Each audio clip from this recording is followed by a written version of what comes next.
इस कहानी को भेजने वाले ने मुझसे एक ही वादा लिया कि मैं इसका नाम और गांव का नाम नहीं बताऊंगा, क्योंकि आज भी वहां के लोग इस घटना को याद कर कांप उठते हैं। उसने लिखा, भाई मैं ये कहानी आपको इसलिए भेज रहा हूँ क्योंकि ये मेरे गांव की सच्चाई है और मैं नहीं चाहता कि यह और किसी के साथ हो। अगर आपके पास दिल कमज़ोर है तो प्लीज़ इस वीडियो को यहीं रोक दे, क्योंकि आगे जो आप सुनने वाले हैं वो सिर्फ एक कहानी नहीं, एक डरावनी हकीकत है। भाई मैं ये कहानी आपको इसलिए भेज रहा हूँ क्योंकि मैं इसे अपने अंदर नहीं दबा पा रहा। ये बात हर रात मेरे सपनों में लौट आती है और मैं नींद से चीख कर उठ जाता हूँ। ये हमारे गांव की बात है। छोटा सा गांव, चारों तरफ घना जंगल और बीचों बीच एक पुराना कुआं। कुएं के पास एक नीम का पेड़, जो गांव के लोग कहते हैं उसके नीचे रात को मत जाना। बचपन से सुनता आया था लेकिन कभी यकीन नहीं किया। मैं सोचता था ये बस बुजुर्गों की बनाई कहानियां हैं ताकि बच्चे रात में बाहर ना निकले। लेकिन उस रात जब मैं, अजय और सोनू वहां गए तो हमें समझ आया कि डर सिर्फ दिमाग में नहीं होता, वो हवा में भी फैल सकता है। गांव में एक अजीब बात है, सूरज ढलने के बाद लोग बाहर नहीं निकलते। दरवाजे अंदर से बंद कर लेते हैं, खिड़कियों पर मोटे कपड़े टांगे रहते हैं ताकि कोई झांक न सके। हर कोई कहता है कुएं की तरफ मत देखो, अगर उसकी छाँव ने तुम्हें देख लिया तो वो तुम्हारे पीछे पीछे घर तक आ जाएगी। हमने हंसी में उड़ा दिया था, लेकिन उस रात के बाद हमारी हंसी हमेशा के लिए गायब हो गई। अब भी कई बार रात के सन्नाटे में एक धीमी सी फुसफुसाहट सुनाई देती है, राहुल वापस आओ, मैं इंतज़ार कर रही हूँ। और तब मुझे एहसास होता है कि वो कहानी ख़त्म नहीं हुई, वो बस रुकी हुई है, अगले शिकार का इंतज़ार कर रही है। उस रात चांदनी अपने पूरे शबाब पर थी। गांव की गलियां वीरान थी, सिर्फ कुत्तों के ओकेशनल भौंकने की आवाज़ और हवा में बांस के पेड़ों की सरसराहट। हर तरफ अजीब सा सन्नाटा था। मैं, अजय और सोनू छत पर चारपाई पर लेटे थे। अजय ने धीरे से सिगरेट जलाई। उसकी हल्की रोशनी में उसके चेहरे पर एक अजीब सी चमक नज़र आ रही थी। उसने धुआं बाहर फेंकते हुए कहा, क्यों ना आज ही चलते हैं, डर को वही ख़त्म कर देते हैं। सोनू ने चौंक कर उसकी ओर देखा। उसकी आंखों में हल्की नमी और डर साफ साफ झलक रहा था। उसने हकलाते हुए कहा, पागल हो क्या, अगर वहाँ सच में कुछ हुआ तो? अजय हंस पड़ा, अरे यार तुम लोग भी, ये सब बस बुजुर्गों की बातें हैं, कोई भूत वूत नहीं होता, डर दिमाग में होता है, दिमाग से निकाल दो तो कुछ नहीं है। मैं चुप था। दिल के अंदर कहीं ना कहीं हल्की घबराहट थी, लेकिन तर्क की आदत ने मुझे बोलने पर मजबूर किया। सोनू, डर हमेशा इंसान को गुलाम बनाता है, क्यों ना एक बार जाकर देख ले, अगर कुछ नहीं हुआ तो हम भी हंसेंगे और सबको बता भी देंगे ये सब फालतू है। सोनू ने सिर झुका लिया। उसकी उंगलियां आपस में जकड़ी हुई थी। हवा का एक झोंका आया और छत पर रखा पुराना झूला अपने आप हिल गया। तीनों की नज़र अब उस पर पड़ी और अगले कुछ सेकंड के लिए कोई कुछ नहीं बोला। अजय ने माहौल हल्का करने के लिए जोर से कहा, तो तय रहा, रात 12 बजे हम तीनों जाएंगे नीम के पेड़ के पास, और अगर कुछ नहीं हुआ तो सोनू कल पूरे गांव में मिठाई बांटेगा। सोनू ने कमज़ोर सी मुस्कान दी, लेकिन उसकी आंखें बता रही थी कि उसका मन इस फैसले में नहीं था। घड़ी की सुइयां जैसे जैसे 12 बजे के करीब बढ़ रही थी, घर के आसपास का सन्नाटा और गहरा होता जा रहा था। कुत्तों ने भौंकना बंद कर दिया था। गांव के कोने में बांस की झाड़ियों से आती खरखराहट और ज़्यादा तेज लग रही थी। सोनू बार बार कह रहा था, राहुल भाई अभी भी वक्त है, मत चलो। लेकिन अजय ने उसकी पीठ पर हाथ मारा, डरपोक चलो। मैंने भी हल्की हंसी के साथ कहा, सोनू कुछ नहीं होगा, बस 10 मिनट की बात है। तीनों ने अपने फ़ोन की टॉर्च ऑन की, जूतों के फीते बांधे और नीम के पेड़ की ओर चल निकले। रास्ता सुनसान था। पगडंडी पर चलते हुए हर कदम पर सूखे पत्ते चरमराते। अचानक बाएं तरफ झाड़ियों से आवाज़ आई, sir sir sir sir. Sonu ने डर के मारे अजय का हाथ कसकर पकड़ लिया। कुछ था उधर। अजय ने आंखें तरेर कर कहा, कभी तो बर्द बन यार। मैंने चारों ओर देखा। पगडंडी के दोनों ओर खेत थे, लेकिन ऐसा लग रहा था जैसे अंधेरे में खेत की मेड़ों पर कोई बैठा हो। और हमें देख रहा हो। हवा का झोंका इतना ठंडा था कि मैंने शर्ट का कॉलर चढ़ा लिया। और तभी सोनू ने धीमी आवाज़ में कहा, राहुल, कसम से मुझे ऐसा लग रहा है जैसे कोई हमारे पीछे चल रहा है। हम दोनों रुक गए, पीछे मुड़कर देखा, रास्ता खाली था। लेकिन हवा में एकदम से वो अजीब सी गंध फैल गई, जैसे सड़े हुए फूल और गीली मिट्टी की। रात के करीब 12:30 बजे हम नीम के पेड़ के करीब पहुंचने वाले थे। हवा और ठंडी होती जा रही थी। पत्तों की सरसराहट अब कानों में सीटी जैसी लग रही थी। सोनू बार बार फुसफुसा रहा था, राहुल भाई वापस चलो ना, ये जगह ठीक नहीं लग रही। अजय ने झुंझलाते हुए कहा, क्यों, डर रहा है? अब तो बस 5 मिनट की दूरी है। मैं दोनों के बीच चल रहा था। मेरे भी पैर भारी लग रहे थे, लेकिन खुद को मजबूत दिखा रहा था। अचानक अजय की टॉर्च की बैटरी धीमी होने लगी। रोशनी बार बार झिलमिलाने लगी। साला, अभी बैटरी भी धोखा दे रही है, अजय बड़बड़ाया। तभी एक झोंका आया और हमें एक अजीब सी गंध महसूस हुई, जैसे किसी पुराने कुएं में सड़ी हुई चीज़ों की। नीम का पेड़ अब साफ दिख रहा था। उसकी मोटी टहनियाँ अंधेरे में ऐसी लग रही थी जैसे किसी के हाथ हवा में फैले हो। सोनू ने धीमे पर कांपती आवाज़ में कहा, राहुल, वो देखो, पेड़ के नीचे कोई खड़ा है। मैंने और अजय ने टॉर्च उसी दिशा में की। पेड़ के नीचे एक लंबी सी परछाई हिल रही थी।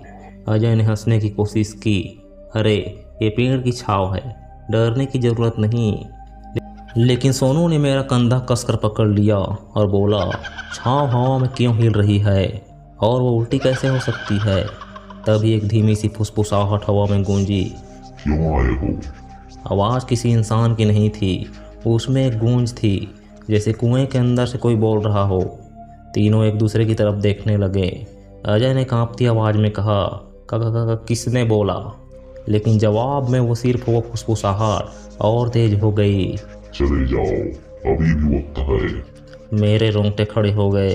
दिल की धड़कन इतनी तेज थी कि खुद सुनाई दे रही थी। हवा अब और ठंडी हो गई थी। ऐसा लग रहा था जैसे किसी ने हमारे चारों तरफ अदृश्य दीवार खड़ी कर दी हो। अजय ने हिम्मत करके टॉर्च सीधी उस पर डाली और रोशनी में जो नज़र आया उसने हमारी सांसें रोक दी। सफ़ेद साड़ी में एक औरत, उसके बाल इतने लंबे थे कि ज़मीन पर घिसट रहे थे और उसकी आंखों में कुछ नहीं था, सिर्फ काला गड्ढा, जैसे वो अंदर खींच लेने वाला अंधकार हो। उसके उल्टे पैर धीरे धीरे हमारी तरफ खिसकने लगे।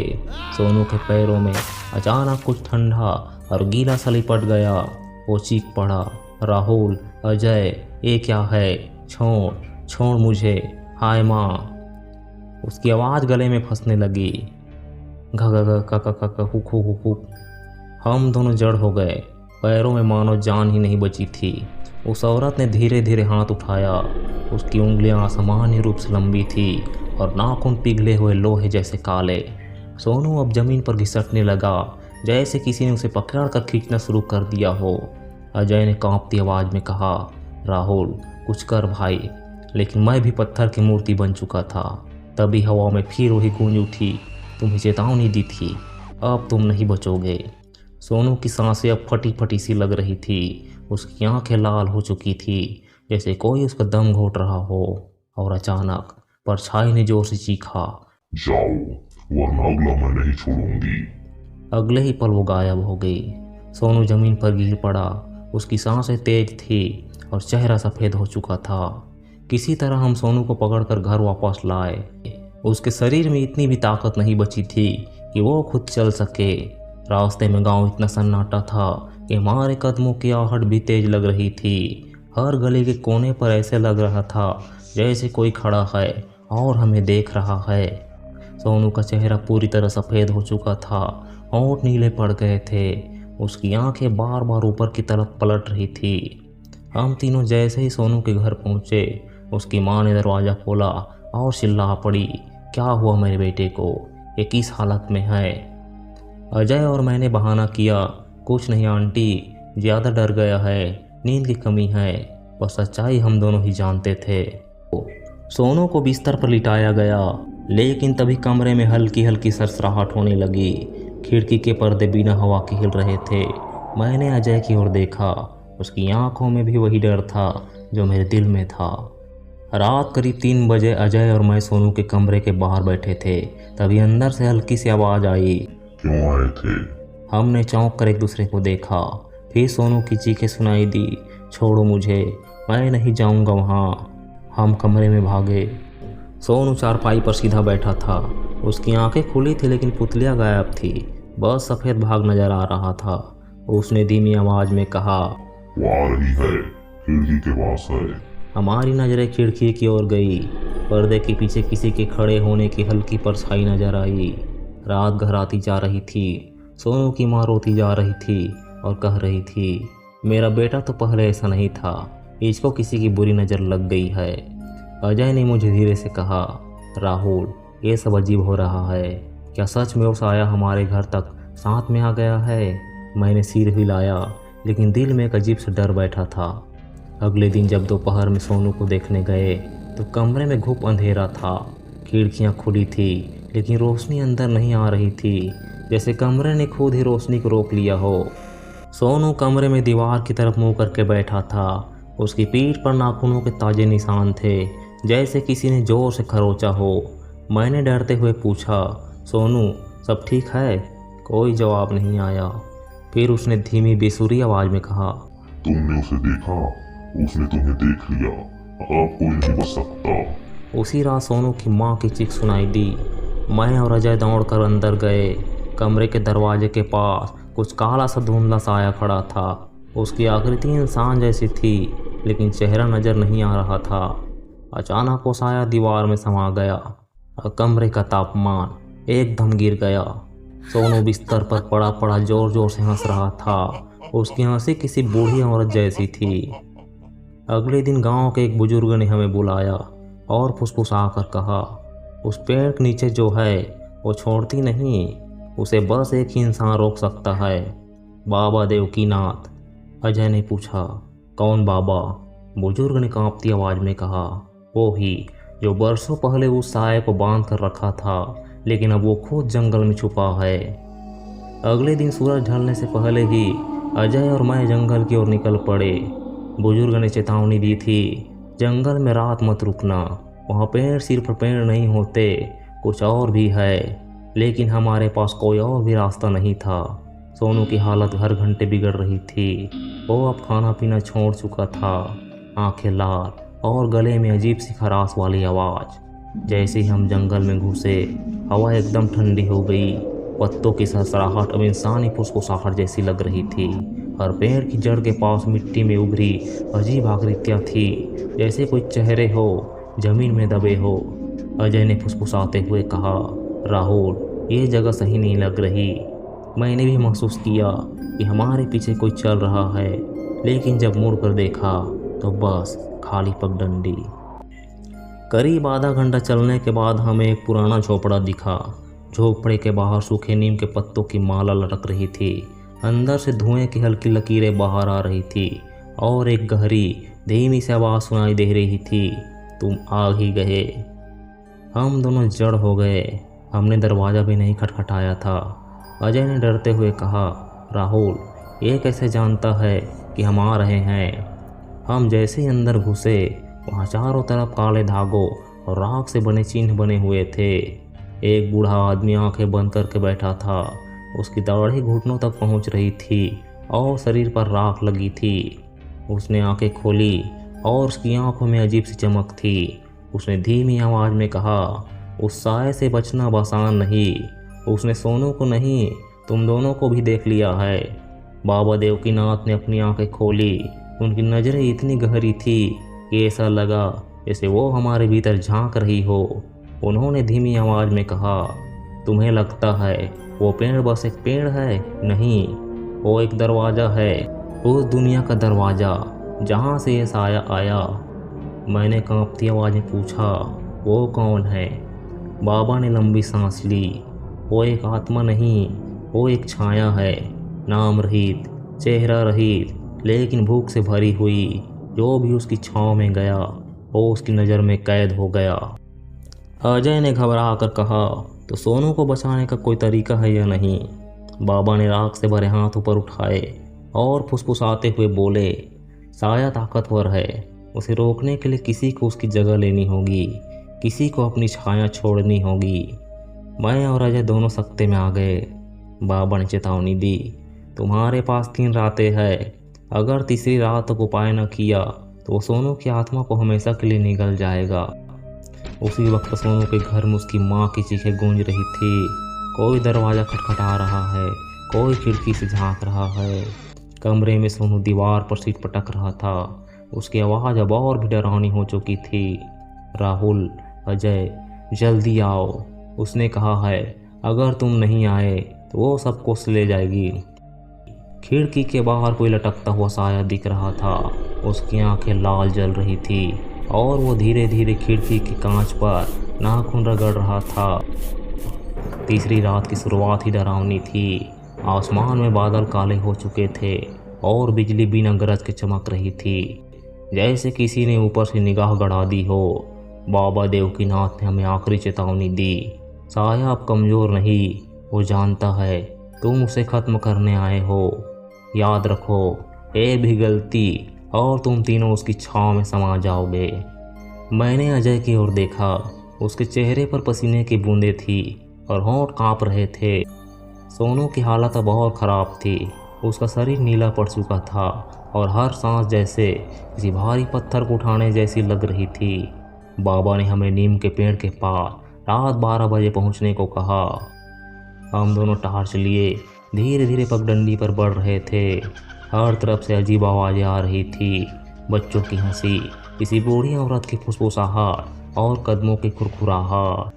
और तभी पेड़ के पास पहुंचते ही हमें वो दिखा, वही सफ़ेद साड़ी में उल्टे पैर वाली परछाई, लेकिन अब उसका आकार पहले से 3 गुना बड़ा था और उसकी आंखों से लाल लपटें निकल रही थी। उसने गूंजती आवाज़ में कहा, तुम आए, अब लौट नहीं पाओगे। अचानक हवा इतनी तेज हो गई कि हमारी टॉर्च की रोशनी बुझ गई। पेड़ की शाखाएं ऐसे हिलने लगी जैसे कोई उन्हें जोर से झकझोर रहा हो। अजय को लगा किसी ने उसकी गर्दन पकड़ ली है। वो चीख पड़ा, राहुल, मुझे खींच रही है, बचाओ।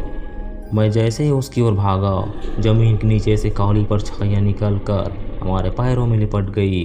तभी बाबा की आवाज़ गूंजी, मंत्र पढ़ते रहो, आंखें बंद मत करना। हम दोनों ने कांपती आवाज़ में मंत्र बोलना शुरू किया। ओम क्षणाय नमः, ओम क्षणाय नमः। साया चीखने लगी। उसकी चीख इतनी तेज थी कि कान के पर्दे फटने वाले लगे। पर तभी सोनू की आवाज़ सुनाई दी, राहुल, अजय, मुझे छोड़ दो, मैं जा रहा हूँ। हमने देखा सोनू की परछाई पेड़ की तरफ खींचती जा रही थी। पेड़ के नीचे सोनू की परछाई खींचती जा रही थी। उसकी चीखें हवा में गूंज रही थी, राहुल, अजय, बचाओ, प्लीज़ बचाओ। मैंने और अजय ने मंत्र की आवाज़ और तेज कर दी, ओम क्षणाय नमः, ओम क्षणाय नमः। पर साया पूरी ताकत से सामने था। उसका चेहरा पिघले हुए काले मोम जैसा हो चुका था और आंखों से लाल धुआं निकल रहा था। उसने जोर से चिल्लाया, एक की आत्मा चाहिए या मैं तीनों को ले जाऊंगा। बाबा देवकीनाथ की आवाज़ फिर गूंजी, इसी एक को खुद को सौंपना होगा, वरना तीनों नहीं बचेंगे। मैंने और अजय ने एक दूसरे की ओर देखा। अजय ने कांपती आवाज़ में कहा, राहुल, तू पीछे हट, मैं जा रहा हूँ, सोनू को बचाना होगा। मैंने उसका हाथ पकड़ लिया, नहीं, हम दोनों नहीं जा रहे, अगर जाना ही है तो मैं जाऊँगा। पर साया हंस पड़ा। उसकी हंसी इतनी डरावनी थी कि पेड़ की टहनियाँ खुद से टूट कर नीचे गिरने लगी। सोनू अब बेहोश हो चुका था। उसकी परछाई पूरी तरह साये में समा चुकी थी। मैंने आंखें बंद कर ली और जोर से चिल्लाया, तू मुझे ले ले, सोनू को छोड़ दे। अचानक साया एकदम से मेरी ओर झपटा। उसकी काली लंबी उंगलियों ने मेरी गर्दन को जकड़ लिया। मेरी आंखों के सामने अंधेरा छाने लगा। पर तभी अजय ने जोर से मंत्र दोहराया, ओम क्षणाय नमः, ओम क्षणाय नमः। बाबा की राख से बनी माला अचानक जल उठी और पेड़ की जड़ें कांपने लगी। साया ने गूंजती आवाज़ में चिल्लाया, तुम सबको नहीं छोड़ूंगा, कोई तो हमेशा के लिए मेरा होगा। अचानक एक जोरदार धमाके के साथ सब शांत हो गया। हवा थम गई। सोनू धीरे धीरे आंखें खोलने लगा। उसकी माँ दौड़कर उसे गले लगाती है। पर जब मैं और अजय गांव लौटते हैं तो बाबा देवकीनाथ धीरे से फुसफुसाते हैं, साया गया नहीं, उसने किसी और का शरीर छून लिया है। मैंने और अजय ने चौंक कर एक दूसरे को देखा और तभी अजय की आंखों में एक हल्की सी लाल चमक झिलमिलाई। साया खत्म हुआ या उसने अब नया रूप ले लिया? क्या अजय अब खुद साया बन चुका है? ये किसी को नहीं पता। दोस्तों, ये कहानी सिर्फ एक कहानी नहीं है, ये एक चेतावनी है, हमें याद दिलाने के लिए कि इस दुनिया में अंधकार भी है और उजाला भी। अगर हम सही रास्ते से भटके, बुरी आदतों में पड़े या गलत कर्म करें तो ऐसे ही अज्ञात साए हमारे जीवन में दस्तक दे सकते हैं। लेकिन अगर हम सच्चे दिल से भगवान का नाम ले, पूजा पाठ करें और हमेशा नेकी के रास्ते पर चले तो कोई भी बुरी शक्ति हमारा कुछ नहीं बिगाड़ सकती। तो भाइयों और बहनों, अपने घरों में हर रोज़ दीपक जलाइए, भगवान का नाम लीजिए और अच्छे कर्म करते रहिए। और अगर आपको ये कहानी पसंद आई तो हमारे चैनल को सब्सक्राइब करना मत भूलिए, क्योंकि यहाँ हम लाते हैं ऐसी सच्ची और डरावनी कहानियाँ जो आपको सोचने पर मजबूर कर देंगी। वीडियो को लाइक करें, शेयर करें और कमेंट में लिखें कि आप कभी किसी ऐसी अजीब घटना का शिकार हुए हैं। याद रखिए, जहाँ भक्ति है वहाँ कोई बुरी शक्ति नहीं टिक सकती। मेरे साथ जोर से बोलो, जय महाकाल, और जितना हो सके कमेंट में लिखिए जय श्री राम, जय भोलेनाथ।